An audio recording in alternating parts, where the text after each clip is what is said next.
नमस्कार दोस्तों, अगर आपको आईआईएम्स में एडमिशन लेना है, अगर आपका ड्रीम है कि आप इंडिया के top university, top business school से एमबीए करो और वो भी साल 2025 में, तो ये सपना मैं आपका पूरा करूंगा इस वीडियो में। जी हां, आज मैं आपको कंप्लीट आईआईएम एडमिशन 2025 एंड 2026 का एडमिशन प्रोसेस बताने वाला हूं।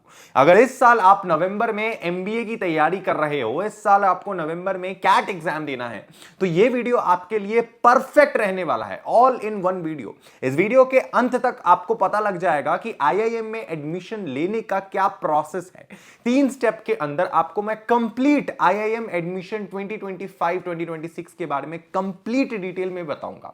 तो इस वीडियो को आपको एंड तक देखना है एंड यकीन मानो दोस्त, जब तक आपका एडमिशन इंडिया के किसी टॉप बिजनेस स्कूल में नहीं हो जाता, तब तक मैं आपका साथ नहीं छोड़ूंगा। तो आपको भी इस चैनल को जरूर जरूर जरूर सब्सक्राइब करके रखना है। चलिए वीडियो को शुरू करते हैं। तो सबसे पहले जब हम आईआईएम्स की बात करते हैं, तो देखिए इस पूरे वीडियो को मैंने 3 स्टेप्स में बांट दिया है। मतलब आपको बस ये तीनों स्टेप्स या तीनों फेजेस को समझना है एंड उसके बाद आपका एडमिशन आईआईएम्स में हो जाएगा। तो सबसे पहला क्या चीज है, नंबर 1 स्टेप मैं डिटेल में आपको बता रहा हूं, ध्यान से सुनिएगा। सबसे पहला स्टेप है कैट एग्जाम। जी हां, कैट एग्जाम आपको देना पड़ेगा, which is common admission test. And यहां पर मेरे हाथ में सारे डिटेल मैंने खोल रखे हैं। इस टेस्ट के अंदर बेसिकली आपके 3 तरीके के सेक्शंस होते हैं, 3 तरीके के क्वेश्चंस पूछे जाते हैं।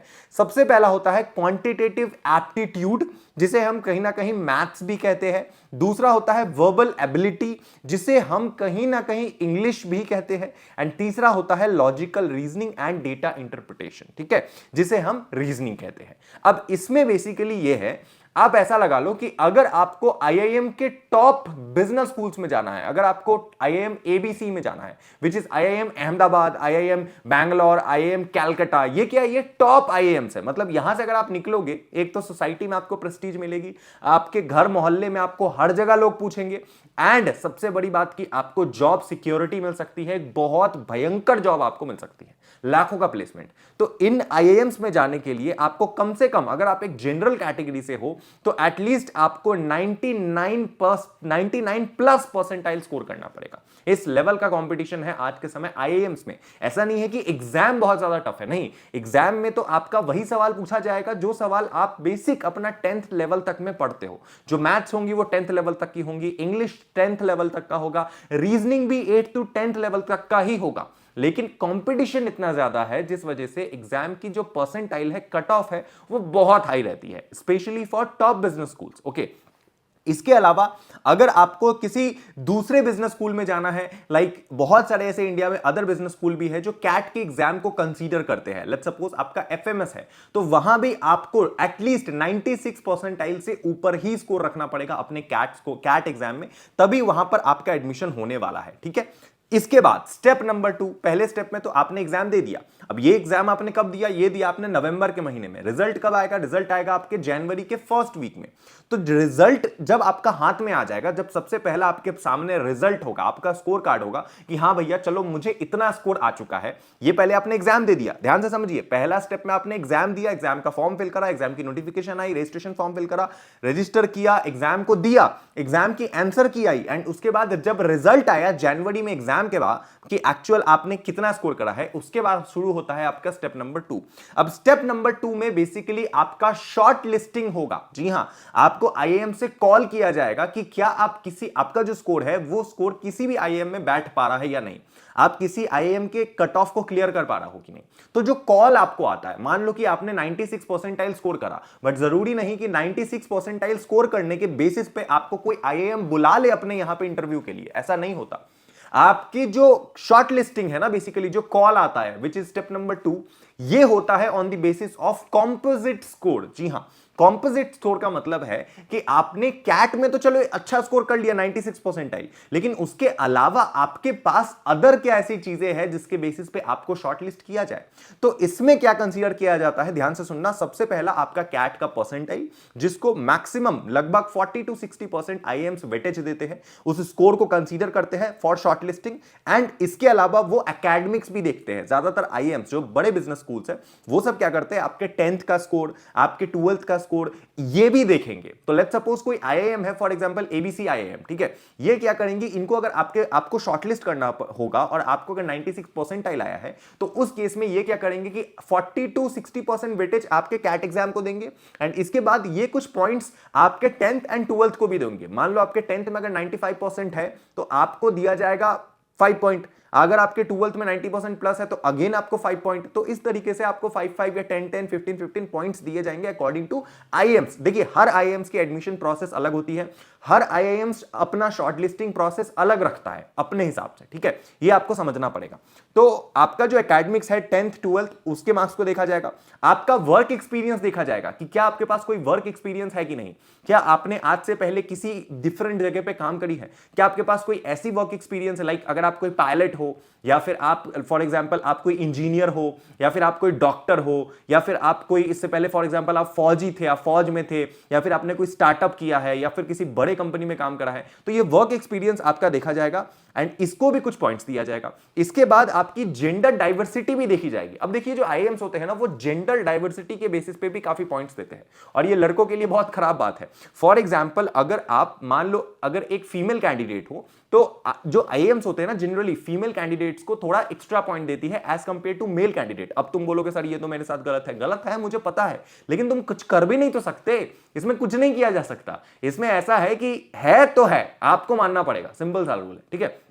तो यहां पे जेंडर डाइवर्सिटी को भी के बेसिस पे आपको कुछ पॉइंट्स दिया जाता है। क्यों? क्योंकि आईएम्स चाहती है कि उनके यहां पे अलग अलग तरीके के बच्चे आए, लड़के भी आए लड़कियां भी आए, जो डेमोग्राफी रहे वो इक्वल रहे। ऐसा ना हो कि सिर्फ लड़के लड़के ही आईएम में पढ़ रहे हैं, लड़कियों को मौका ही ना मिले, तो उसको भी प्रेफरेंस दिया जाएगा। उसके बाद आपके कुछ अदर चीजें भी देखी जाएगी कि हाँ भैया आप कैसे स्टूडेंट हो, क्या हो, इससे पहले आपने कुछ उखाड़ा है नहीं किया ये वो, एंड इसके बेसिस पे आपका प्रॉपर शॉर्ट लिस्टिंग किया जाता है आपको, ठीक है। अब आप इतना लगा लीजिए कि मान लो इसमें कई बच्चे ऐसे होंगे जो बोलेंगे सर मेरा 10th में अच्छा स्कोर नहीं है, मेरे 12th में अच्छा स्कोर नहीं है, या फिर ग्रेजुएशन के मार्क्स को भी देखा जाता है, तो आप बोलोगे सर मेरे ग्रेजुएशन में अच्छा स्कोर नहीं है। तो जरूरी नहीं है कि हर आईआईएम आपके कम स्कोर को रिजेक्ट कर दे। कुछ आईआईएम्स ऐसी हो सकती है जो सिर्फ ग्रेजुएशन के मार्क्स को कंसीडर करती हो। तो मान लो अगर आपके ग्रेजुएशन में अच्छे स्कोर है एंड 10th 12th में नहीं है तो उस केस में आप बच जाओगे। लेकिन कुछ आईआईएम्स बोलेगी कि हम 10th 12th देखते हैं, हम ग्रेजुएशन नहीं देखते हैं, तो उस समय अगर आपको ग्रेजुएशन में खराब स्कोर है तो फिर आप 10th 12th में अच्छा स्कोर है तो आप उसमें निकल जाओगे।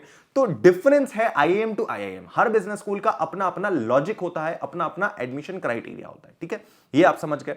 अब स्टेप नंबर 3, अब स्टेप नंबर 3 में बेसिकली क्या होगा, इसे ध्यान से समझिए, ये सबसे इंटरेस्टिंग पॉइंट है। स्टेप नंबर 3 में बेसिकली आपको कॉल किया जाएगा, आपका एक पीआई होगा या फिर आपका वैट हो सकता है या फिर आपका जीडी हो सकता है। अब पीआई क्या होता है? पीआई का मतलब होता है पर्सनल इंटरव्यू, जहां पर आपको इंटरव्यू के लिए बुलाया जा सकता है आईएम्स द्वारा कि आइए आप इंटरव्यू दीजिए, या फिर आपका वैट हो सकता है which is written ability test. अब रिटन एबिलिटी टेस्ट क्या होता है वो भी समझाता हूं, या फिर आपका जीडी हो सकता है विच इज ग्रुप डिस्कशन। जी हां, इसमें क्या होता है बेसिकली कि इसमें पीआई एक में पर्सनल इंटरव्यू हो गया, जहां पर आपको वॉकिंग इंटरव्यू के लिए कॉल किया जाएगा बाय डिफरेंट आईएम्स। वो आपको बुलाएंगे एंड वो आपसे इंटरव्यू लेंगे। इंटरव्यू में वो कुछ भी पूछ सकते हैं। इंटरव्यू में उनका मेजर फोकस होता है ये देखना कि आप किसी भी सिचुएशन को कैसे हैंडल करते हो। फॉर एग्जाम्पल इंटरव्यू में आपसे कोई सवाल पूछा गया तो वो ये नहीं देखना चाहते कि आपको उस सवाल का उत्तर पता है कि नहीं, आप उस प्रश्न का उत्तर जान रहे हो क्या नहीं। अगर आप उस सवाल का उत्तर आपको नहीं पता है, वो आंसर आपको नहीं भी आता है तो भी चलेगा, बट आपके अंदर कॉन्फिडेंस इतना होना चाहिए कि आप बोल सको कि सर मुझे नहीं पता है, आप कुछ और पूछिए, या फिर उस सिचुएशन को उस टाइम जो भी नर्वसनेस होगा, जो प्रेशर होगा, उसको आप किस एटीट्यूड से हैंडल करते हो, वो चीजें आपके जो जज होंगे, जो भी इंटरव्यूअर होंगे, वो देखना चाहेंगे। तो आपकी एटीट्यूड एंड आपकी पर्सनालिटी को टेस्ट किया जाएगा, क्योंकि उनको इतना तो पता है कि बच्चे ने अगर कैट एग्जाम निकाला है तो वो तेज है पढ़ाई में, तो एकेडमिक में तो बढ़िया होगा तभी उसने कैट निकाला है। पर्सनालिटी उसकी कैसी है, क्या उसके अंदर कोई ऑरा है कि नहीं जिस वजह से वो आईएम्स में आ सके, ये चीज वो चेक करते हैं। तो काफी बच्चे कैट में अच्छा स्कोर करने के बाद भी यहां भी छट जाते हैं, तो इसीलिए इसकी आपको प्रैक्टिस करनी पड़ेगी। एंड इसके बाद आपका एक रिटन एबिलिटी टेस्ट भी हो सकता है, जहां पर आपको कोई एसे दे दिया जाए या फिर आपको कोई केस स्टडी दे दिया जाए जिसके बारे में आपको कुछ लिखना पड़े, तो उसके बारे में भी आपको लिखना पड़ेगा। या फिर ग्रुप डिस्कशन भी हो सकता है। अब ये ग्रुप डिस्कशन क्या होता है? ग्रुप डिस्कशन में बेसिकली जीडी होता है, जहां पे आप लगा लो कि कोई टॉपिक आपको दे दिया जाएगा एंड उस टॉपिक के ऊपर आपको बात करना पड़ेगा, ठीक है। अब ये जो ग्रुप डिस्कशन होगा, ये ना ज्यादातर कुछ ही आईआईएम्स में आज के समय होता है, हर आईआईएम्स जीडी नहीं कंडक्ट करवाती है, ठीक है ना।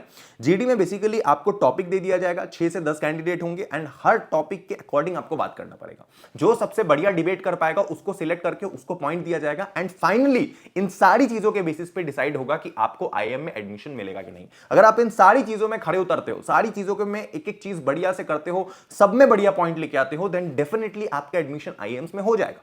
जी हां, आपको घबराने की जरूरत नहीं है। कैट एग्जाम तो आपका पहला पड़ाव है। कैट के बाद भी बहुत सारी ऐसी चीजें होती है जो आपको मदद करती है आईएम्स में एडमिशन दिलाने में, एंड वो चीजें मैं आपको गाइड करूंगा इसी चैनल पे। आप घबराओ मत। आपका जो इंटरव्यू होगा, आपका जो ग्रुप डिस्कशन होगा, आपका जो जो भी आपका रिटन एबिलिटी टेस्ट होगा, जो भी एग्जाम आपका होगा एमबीए से रिलेटेड, उन सारी चीजों में मैं आपको मदद करने वाला हूं इसी चैनल पर। कोई पेड प्रमोशन नहीं, कोई कुछ नहीं, नौटंकी नहीं। डेली आपके लिए वीडियो लाऊंगा, डेली आपको बड़े बड़े करियर अपॉर्चुनिटीज के बारे में बताऊंगा, एमबीए के बारे में बताऊंगा, बड़े बिजनेस स्कूल्स के बारे में बताऊंगा। लेकिन आपका एडमिशन मैं करवाऊंगा, इसका मैं गारंटी देता हूं। आप बोलोगे सर मैं ये बात इतनी कॉन्फिडेंटली कैसे बोल सकता हूं? क्योंकि करियर काउंसलिंग ये मेरा मेन पेशा है, ये मेरी रोजी रोटी है, जिससे मैं अपना मेरा घर चलता है। और मैं पिछले 5 साल से लाखों बच्चों को गाइड करते आ रहा हूं। मेरे ना जाने कितने सर्किल में ऐसे लोग हैं जो बड़े बड़े आईआईएम से पढ़ के निकले हैं, बड़े बिजनेस स्कूल से पढ़ के निकले हैं। मैं उनको बुलाऊंगा, उनसे उनकी इंटरव्यू लूंगा, उनसे सवाल पूछूंगा जस्ट फॉर यू, एंड मैं आपसे भी मीटअप करूंगा। इसी चैनल पर आपके लिए सब कंटेंट आएगा फॉर योर मास्टर्स। तो आप भैया चैनल पर बने रहिए, जितना हो सके उतना कमेंट कीजिए। मैं वादा करता हूं कि इस साल आप ये एग्जाम जरूर निकालोगे और आपके मां बाप सीना ठोक के बोलेंगे कि आप उनके बच्चे हो। सिंपल। ओके, शुक्रिया वीडियो देखने के लिए। Thank you so much for watching this video. I hope आपको ये वीडियो बहुत पसंद आई होगी। मिलते हैं अगले वीडियो में। Love you, tata, bye bye, जय हिंद।